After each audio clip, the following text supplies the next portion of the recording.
கட்சி தொடங்கி 3 வருடங்கள் முடிவதற்குள்ளேயே ஒரு மாபெரும் வெற்றியை தமிழ்நாட்டில் சாத்தியமாக்கியிருக்கிறது விஜயின் தாவேக்க.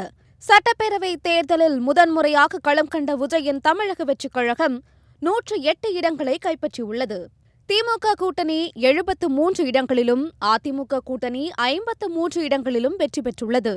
விஜய் திருச்சி கிழக்கு, பெரம்பூர் என 2 தொகுதிகளில் வென்றுள்ளதால் ஏதேனும் ஒரு தொகுதியை ராஜினாமா செய்ய வேண்டிய நிலையில் இருக்கிறார்.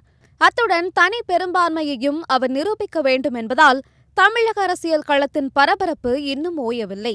இந்த நிலையில் சந்தித்த முதல் தேர்தலிலேயே விஜய்க்கு இவ்வளவு பெரிய வெற்றி கிடைத்ததற்கு சமூக வலைதளமான இன்ஸ்டாகிராமே முழுமுதற் காரணமாகி இருக்கிறது.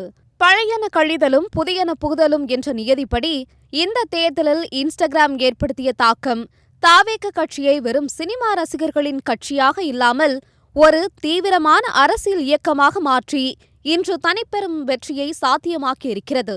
இன்ஸ்டாகிராமை பயன்படுத்தும் ஒருவர் ஒருமுறை விஜயின் வீடியோவை பார்த்தால் இன்ஸ்டாகிராம் அல்காரிதம் அவருக்கு தொடர்ந்து தாவேக தொடர்பான செய்திகளையே காட்டும்.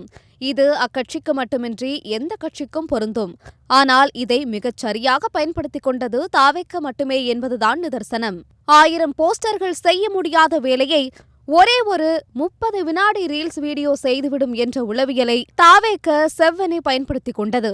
2வது முறையாக ஆட்சியை பிடிப்போம் என உறுதியாக இருந்த திமுக கோட்டை விட்டது இந்த இடத்தில்தான்.